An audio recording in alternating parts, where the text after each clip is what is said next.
श्रीमद् देवी भागवत महापुराण द्वितीय स्कंद में के 6 अध्याय में पांडवों की उत्पत्ति। ऋषिगण बोले, मुनिवर सूत जी, कुंती से कैसे सूर्य का संयोग हुआ और जिससे कुंती को कर्ण की जननी होना पड़ा। फिर कुंती कन्या कैसे रही जो पांडु ने उससे विवाह किया। ये सभी बातें बताने की कृपा करें। सूत जी कहते हैं, द्विजवरो, जिस समय सूरसेन कुमारी कुंती बहुत छोटी थी तभी राजा कुंती भोज उस कल्याणी कन्या को मांग करके लाए थे। उसे पुत्री मान करके उन्होंने अपने घर पर ही पाला पोसा। एक बार दुर्वासा जी वहां पर पधारे। कुंती ने मुनि का सम्यक प्रकार से स्वागत किया। उसकी सेवा से दुर्वासा बड़े प्रसन्न हुए। तदंतर मुनि ने कुंती को ऐसा एक उत्तम मंत्र बताया जिसका प्रयोग करके आवाहन करने से देवता स्वयं आकर के मनोरथ को पूर्ण कर दें। दुर्वासा जी के चले जाने पर कुंती अपने महल में बैठ करके उस मंत्र के प्रभाव को जानने के लिए उपाय सोचने लगी।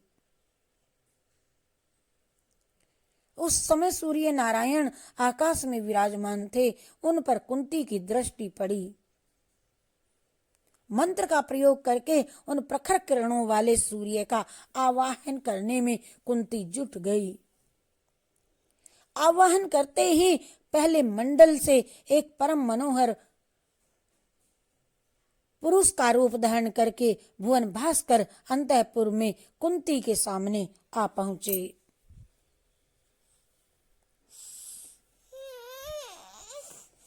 और उन्हें देख करके कुंती के आश्चर्य की सीमा न रही। उनका सर्वांग कांप गया। उनका सर्वांग कांप उठा। भगवान सूर्य ने कहा, कुंती, तुमने मंत्र का प्रयोग करके मुझे क्यों बुलाया है? और बुलाने पर जब मैं तुम्हारे सामने आ गया तब मेरा स्वागत क्यों नहीं कर रही हो? तुम्हारे मंत्र के प्रभाव से मैं विवश हूं, चला आया। कुंती ने कहा, धर्म के रहस्य को जानने वाले ऐ भगवान, आपसे कोई बात छिपी नहीं है। मैं अभी कन्या हूं। भगवान सूर्य बोले, कुंती, तुम यदि मेरा स्वागत न करोगी तो जिसने तुम्हें मंत्र दिया है उसको तो मैं श्राप दूंगा ही, और साथ ही तुम भी कठिन श्राप से बच नहीं पाओगी। असुमुखी, ये निश्चय जान लो, तुम्हारा कन्या धर्म पूर्ववत रहेगा। साधारण मनुष्य इस रहस्य से अनभिज्ञ रहेंगे और मुझ जैसा ही तेजस्वी बालक तुमसे उत्पन्न होगा। तदंतर कुंती को अभिलाषित वर दे करके भुवन भास्कर अपने लोक को पधार गए और कुंती गर्भवती हो गई। भवन में छिपे रूप से पुत्र का जन्म हुआ। ये बालक अनुपम सुंदर था। मनोहर 2 कुंडल और दिव्य कवच उसे जन्म काल में ही सुशोभित कर रहे थे। सूत जी कहते हैं, कुंती ने उस शिशु को पिटारी में रख करके धाय को दे दिया। उधर धाय पिटारी लेकर के जा रही थी। रास्ते में अधिरथ नामक सूत मिला। अधिरथ की स्त्री राधा भी साथ में थी। अधिरथ उसने उस बच्चे को मांग लिया। फिर अधिरथ के घर उस बालक का पालन पोषण होने लगा। वही वीर बालक आगे चल करके महाबली कर्ण नाम से विख्यात हुआ। इसके बाद वही कन्या कुंती स्वयंवर में पांडुओं की धर्म पत्नी बनी। पांडुओं की एक दूसरी स्त्री माद्री थी। उसके पिता मद्रराज थे। और एक समय की बात है कि पांडु जंगल में शिकार खेल रहे थे। उनके साथ एक मुनि की उनके हाथ से एक मुनि की हत्या हो गई। शिकार खेलते खेलते उस समय वे मुनि मृग के रूप में अपनी स्त्री के साथ रमण कर रहे थे। राजा ने उन्हें मृग समझ लिया था। मृग रूपधारी मुनि ने कुपित हो करके पांडवों को श्राप दे दिया, यदि तुम कभी स्त्री के साथ संयोग करोगे, संभोग करोगे, तो तुम्हें प्राणों से हाथ धोना पड़ेगा।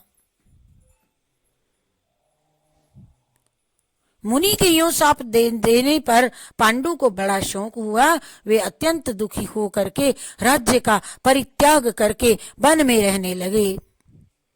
मुनीश्वरों, पांडु की पत्नी कुंती और माद्री दोनों स्त्रियों को सती धर्म का पूर्ण ज्ञान था और राजा की सेवा करने के लिए वे भी साथ चली गई। एक समय की बात है, कथा का प्रसंग चल रहा था। एक धार्मिक वाणी राजा के कान में पड़ी। आदर पूर्वक पूछने पर मुनि ने कहा, परंतप संतानहीन की गति नहीं होती। स्वर्ग में जाने का अधिकारी भी वह नहीं होता। अतः जिस किसी उपाय से भी पुत्र उत्पन्न होना परम आवश्यक है।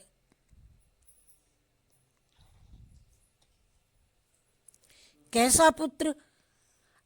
अंशज, पुत्री का पुत्र, बेटी का पुत्र। अंशज छित्रज, गोलक, कुंड, सहोड़, कानीन, कृत, वन में मिला हुआ, किसी का दिया हुआ, किसी निर्धन से पैसे देकर खरीदा हुआ, ये 11 प्रकार के पुत्र कहे गए हैं। ये वचन सुनकर पांडु ने अपनी कमल नयनी प्रिया कुंती से यह बात कह दी। तब कुंती ने कहा, प्रभु, मेरे पास मनोरथ पूर्ण करने वाला एक मंत्र है। दुर्वासा मुनि ने यह मंत्र मुझे बताया था। यदि इस मंत्र से किसी देवता को भी आमंत्रित करूं तो वे तुरंत मेरे सामने आ जाएंगे और मेरा मनोरथ पूर्ण करेंगे। उसी समय पांडु ने कुंती को मंत्र प्रयोग करने की अनुमति दे दी। तब कुंती ने प्रधान देवता धर्म को याद किया। वहां धर्म पधारे। उनकी कृपा से कुंती प्रथम पुत्र युधिष्ठिर की माता बनी। वायुदेव की कृपा से भीम और देवराज इंद्र की कृपा से अर्जुन को उत्पन्न किया। एक एक वर्ष के अंतर से ये तीनों परम पराक्रमी पुत्र उत्पन्न हुए। और फिर माद्री ने पतिदेव पांडु से कहा, कुरुश्रेष्ठ, मुझे भी पुत्र दीजिए। महाराज, मैं क्या करूं? प्रभु प्रभु, मेरा भी दुख दूर करना आपका परम कर्तव्य है। माद्री की बात सुन करके पांडु ने कुंती के मंत्र बता देने का अनुरोध किया। कुंती बड़ी दयालु हृदया थी। उन्होंने माद्री को मंत्र बता दिया। माद्री ने पति की अनुमति से एक पुत्र के लिए मंत्र प्रयोग किया। स्मरण करने पर दोनों अश्वनी कुमार आ गए। उनके अनुग्रह से माद्री नकुल और सहदेव इन दोनों पुत्रों की जननी बनी। द्विजवरों, इस प्रकार पांचों देव कुमार पांडव क्षेत्रज्ञ पुत्र हुए। एक समय की बात है, आश्रम सुनसान था। माद्री को देख करके पांडु अत्यंत विकारग्रस्त हो गए। मृत्यु सिर पर नाच रही थी। उन्होंने माद्री को पकड़ लिया। माद्री निरंतर उनको रोकती रही, फिर भी पांडु देव की प्रेरणा से उनके आलिंगन को उद्धत हो गए और माद्री का संयोग होते ही पांडु का शरीर धरती पर लुढ़क गया। पांडु के शरीर से प्राण पखेरु उड़ गए। माद्री सतियों की सत्यता प्रदर्शित करने के विचार से पांडु के साथ सती हो गई। उसने उनसे दोनों पुत्र धर्म को साक्षी रख करके कुंती को सौंप दिया। जलांजलि देने के पश्चात वहां के निवासी मुनिगण 5 पुत्रों के साथ कुंती को हस्तिनापुर ले गए। फिर उन बालकों को और बहू कुंती को लेकर के भीष्म सहित सभी सज्जन हस्तिनापुर में रहने लगे। इस प्रकार से कुंती के सभी पुत्र उत्पन्न हुए और उनका भीष्म जी ने पालन पोषण किया। पांडवों की उत्पत्ति का सारांश श्रीमद् देवी भागवत के द्वारा द्वितीय स्कंध में किया गया। हरि शरणम, हरि शरणम, हरि शरणम।